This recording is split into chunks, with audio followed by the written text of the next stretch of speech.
Hi everyone, my name is Deepshikha Goswami. आप लोगों का एग्ज़ाम, जब आप किसी भी एग्ज़ाम की तैयारी करते हो तो एक चीज़ आपके दिमाग में हमेशा बनी रहती है कि इस बार जब मैं एग्ज़ाम दूंगा या दूंगी तो मेरा एग्ज़ाम निकलेगा या कि नहीं निकलेगा। और उसका सबसे मेजर रीज़न ये होता है कि जब आप कभी भी किसी भी एग्ज़ाम की तैयारी करते हैं तो you are under so much of societal pressure. अगर आप लड़की हैं तो आपके ऊपर एज बढ़ने के कारण शादी का मेनली प्रेशर होता है। अगर आप, और आजकल तो हालांकि दोनों लड़का लड़की के लिए मुझे लगता है बराबर सेम टाइम के प्रेशर्स हैं, तो दोनों के लिए ही शादी का प्रेशर भी है और दोनों के लिए ही एक पॉइंट के बाद में you need to be financially independent. और ये सिर्फ ऐसा नहीं है कि आप अपने पेरेंट्स की तरफ से प्रेशराइज्ड हैं या सोसाइटी के, you are pressurise from your inner self as well, from the side of your inner self. क्योंकि आपको खुद को भी फाइनेंशियली इंडिपेंडेंट बनना है, खुद को भी you need to lead a life, your life a certain way. तो सबके लिए what is the request is कि आप फाइनेंशियली या फिर अपने करियर में स्टेबल हो जाएं। और जो लोग इस पर्टिकुलर, अगर मैं एग्ज़ाम की तैयारी की बात कर रही हूँ CSIR की, तो उस इस फील्ड में जो भी बच्चे होते हैं उनका यही एम होता है कि हम एग्ज़ाम निकालेंगे, उसके बाद हमको इतना साल फेलोशिप मिलेगी, हम उस फेलोशिप के थ्रू अपना लाइफ लीड करेंगे एंड उसके बाद में आफ्टर द फेलोशिप थिंग तो हमारी PhD हो चुकी होगी। PhD के बाद में हमको आराम से जॉब मिल जाएगी, चाहे वो असिस्टेंट प्रोफेसर की हो, चाहे वो इंडस्ट्री में हो, चाहे वो किसी और प्रोफेशन में हो। Like you have an number of professions. आप पोस्ट डॉक्टरेट के लिए अब्रॉड जा सकते हैं, आप PhD के लिए अब्रॉड जा सकते हैं, थिंग्स लाइक दैट। ठीक है, तो ये सब चीज़ों के कारण आपके मन में एक सवाल हमेशा बना रहता है कि मेरा एग्ज़ाम इस बार क्लियर होगा या नहीं। इस वीडियो में मैं आपको क्या बताने वाली हूँ, ये कम से कम 4 से 5 मैं आपको चेक पॉइंट्स बताने वाली हूँ या टिक लिस्ट बताने वाली हूँ। ठीक है, टिक बॉक्सेस जिनको कि आपको टिक करना है अगर तो आपने वो चीज़ें फुलफ़िल कर ली हैं या अगले 1 महीने में फुलफ़िल करने का प्लान कर रहे हैं।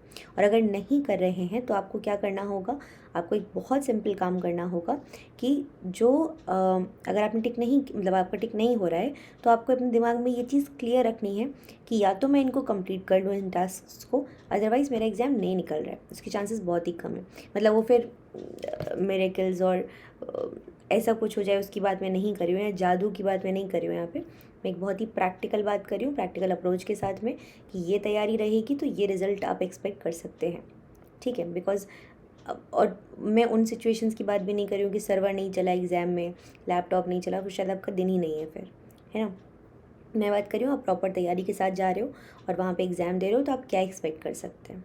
ठीक है, तो सबसे पहली चीज़ जो आपको टिक मार्क करना होगा वो ये है कि क्या आपने 10 यूनिट्स को एकदम अच्छे से पढ़ लिया है, एकदम ढंग से। 10 यूनिट्स ढंग से मतलब क्या होता है कि जब वहाँ से आप कोई भी क्वेश्चन आप इनकाउंटर कर रहे हैं उन यूनिट्स से, तो वो आपसे बन रहा है। ठीक है, सेकंड चेक बॉक्स जो आपको बनाना है वो ये है कि क्या आपने जो एटलीस्ट 5 साल के प्रीवियस ईयर क्वेश्चंस कर लिए हैं या अगले 1 महीने के अंदर प्लान कर रहे हैं उनको कंप्लीट करने का। तीसरा चेक पॉइंट होगा कि क्या आपने जो पढ़े हैं 10 यूनिट्स उनको रिवाइज़ किया है। ठीक है, चौथा चेक पॉइंट होगा कि जो बाकी की बची 3 यूनिट्स हैं क्या उनके इम्पॉर्टेंट टॉपिक्स को आपने कवर किया है। पांचवा चेक पॉइंट जो इस वक्त पे हम डिस्कस करेंगे वो होगा कि इतना काम करने के बाद में क्या आपने नोट्स बनाए हैं, अपने एकदम शॉर्ट नोट्स, क्रिस्प नोट, जिनको कि आप एग्ज़ाम के टाइम पे रिवाइज़ कर पाएंगे। ठीक है, और सिक्स्थ चेक पॉइंट जो मैं आपके सामने यहाँ पर रखूँगी दैट वुड बी कि क्या आपने अपने नोट्स जो बनाए हैं उनको रिवाइज़ किया है या नहीं रिवाइज़ किया, और साथ ही साथ क्या आपने पार्ट ए के लिए स्पेसिफ़िकली कोई तैयारी की है, एटलीस्ट चाहे वो प्रीवियस ईयर क्वेश्चन ही क्यों ना हो, बट कुछ तो किया होगा उसके लिए या नहीं किया होगा। तो अगर ये 5-6 जो मैंने आपको बॉक्सेस बताए, ठीक है, चेक पॉइंट्स बताए, अगर आपने ये कर लिए हैं, अगर सब में आपका आंसर टिक टिक टिक है, तो डेफिनेटली बहुत ही अच्छे चांसेस हैं कि आप अपने एग्ज़ाम को बहुत अच्छे से क्लियर कर लेंगे। बट अगर इन 6 में से लेट्स अज्यूम आपके 4 भी टिक नहीं हो रहे, 3 भी टिक नहीं हो रहे, तो डेफिनेटली प्रॉब्लम जो है कहीं तो है, आप इस सिचुएशन में हैं। ठीक है, अब आपको इस सिचुएशन से स्टेबल सिचुएशन में आने के लिए क्या करना होगा, या तो इन सबको टिक करो अगले 1 महीने के अंदर, या फिर डेफिनेटली उस होप में, उस फॉल्स होप में रहने का कोई मतलब नहीं है। ठीक है, तो मेरा बस ये काम था कि आपको ये समझा दूँ जिससे आप समय बर्बाद ना करें किसी भी चीज़ में। जो भी काम कर रहे हैं उसके लिए आपको आउटपुट ओरिएंटेड काम करें, ये सोच के काम करें कि हाँ मैं ये काम कर रहा हूँ, मैं ये पढ़ाई कर रहा हूँ, तैयारी कर रहा हूँ, तो मुझे डेफिनेटली इससे ये फ़ायदा मिल सकता है ना। तो मेहनत कर ही रहे हो, जब टाइम इन्वेस्ट कर ही रहे हो तो ऐसे करो, इतना ढंग से करो कि एग्ज़ाम निकल जाए। ऐसे क्यों करना है कि हम पढ़ भी रहे हैं, हम कोचिंग भी कर रहे हैं, हम टाइम भी इन्वेस्ट कर रहे हैं, हम पूरा सब कुछ छोड़ छाड़ के इसी के लिए बैठे हैं, लेकिन हम पढ़ भी नहीं रहे। तो वो नहीं करना है आपको, ठीक है। आई होप मेरी बात आप तक पहुंची हो। ऑल्सो मेक श्योर एक और चीज़ कीजिएगा, इसी वीडियो के कमेंट सेक्शन में अभी आपके कितने टिक बॉक्स हो रहे हैं, 6 में से आपने कितने आपके टिक हुए हैं, वो नंबर नीचे लिख कर जाइएगा। और 1 महीने बाद जो भी सीरियस एस्पिरेंट होंगे, जो मेरी बात को सुन रहे होंगे, वो ज़रूर ये काम करेंगे। जो नॉन सीरियस है उनकी तो हम बात ही नहीं करते हैं, ठीक है।